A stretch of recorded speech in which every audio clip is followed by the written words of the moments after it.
Jessie if you want. I'm a proud Aboriginal woman. I'm 24 years old, and I'm a child advocate for a refuge. That means I provide a voice for young ones that are going through family domestic violence. A voice and a whole lot more, but I'll get into them. What I need you to know first is my story. It's mine, but it's not only mine. It's about kids everywhere. My community, also yours, which means ours. For all of my childhood, I felt completely invisible to everyone around me. At home I was useless, ungrateful, disrespectful. My parents used me as a scapegoat for their lives being disappointing.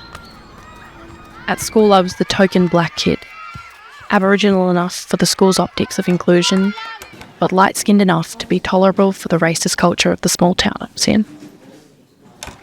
Aboriginal enough to be called every hateful name under the sun, light-skinned enough to be isolated.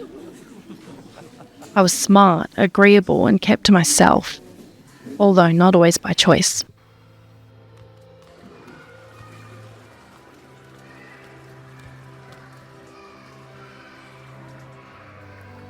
This wasn't helped by my personal hygiene. Having yellow teeth, bad breath, and mats in your hair so thick they have to be cut in half with scissors didn't win you any friendship points. Being neglected meant I was not only not being taken care of, but no one showed me how to take care of myself. I became the punchline for the normal kids. It was easy for them to bully me.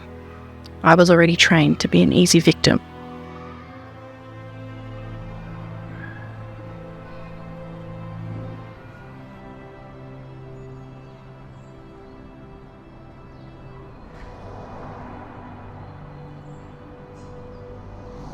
But school was safer than home. I never saw how normal families worked. My parents screaming, throwing things and hitting me while drunk or high was my normal. Was I being ridiculous? Or am I just dramatic, pathetic, weak? I was terrified of my parents, but more scared of what would happen if I called the police. And besides, if the police did show up, then I'd really be in for it. I felt like there was something wrong with me. I couldn't do anything right. Why did my parents hate me?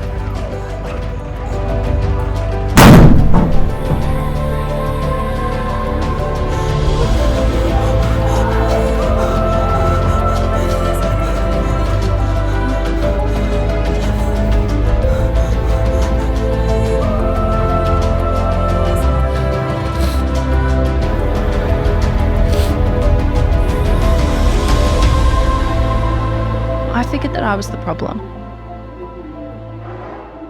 And more than once, I tried to get rid of the problem. Permanently. No one knew what I was going through. It's kind of a miracle I survived. I should be another statistic in the cycle of abuse. Turbulent, chaotic, abusive childhood means that I have to reparent myself as an adult, which is as hard as it sounds. I'm a work in progress, but I've come a long way. In my role as a child advocate, I feel as though I'm being exactly the person I needed way back then. I moved hours away from that little regional community to Boorloo and became a teacher. I had no support network, no money, and I needed to cradle my mental health at every point. But once I graduated, I realised, as a woman, an Aboriginal woman, and as a survivor, I wanted and needed to be doing more for my people and any child who has seen what I've seen. I'm planning to do this kind of work all my life. Having knowledge from lived experience has informed how I support the young people in my care. I love my work, and I really need people to understand what we child advocates do and why it matters so much. The children I work with have fled their homes with their mothers and have often witnessed or endured family violence. They face so many barriers due to the abuse, neglect, and violence they've experienced. The kids I care for need someone like me, just like I needed someone like me. A person who sees them, who hears them, who will go to bat and fight for their rights. My job is difficult to describe because there are so many ways that these young people need support. A typical day for me would include writing referrals for specialised support to help kids meet developmental milestones or to meet their needs. Working with schools to create attendance and education plans as an advocate and emotional support when kids have issues with staff or bullies. I even help with uniforms, stationery, and school lunches. Providing basic needs like food, clothes, and emotional support. Organising group and individual experiences so that they feel like a normal kid. I cheer them on at sports games, school carnivals, performances, and award ceremonies. I make sure they get a card and a cake on their birthday. I make sure that these kids still get to be kids. I teach them how to regulate their emotions and treat themselves with the compassion and love that they've always deserved. I help them make good decisions as they enter adolescence and adulthood, keep them on track and away from the justice system. I help them identify unsafe, unhealthy relationships and give them tools that they need to leave, break the cycle of family violence, and ensure they're only ever treated with the love they deserve. But perhaps the most important thing that I do is teach these children that witnessing and receiving violence and abuse is not normal and is not okay. Every refuge, service, and program across this country is struggling to keep up with the growing need.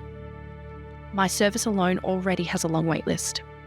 I have 19 children in my care right now, and we've had 36 referrals in the last 6 months.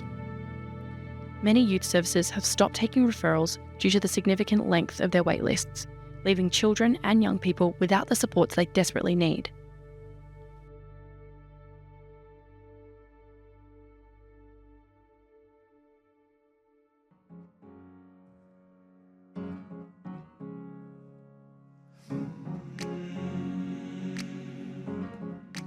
It's not easy, but I share my story so that you understand how important this work is. I carry the wounds of my childhood with me daily. But every day that I do this work, I feel myself part of something bigger.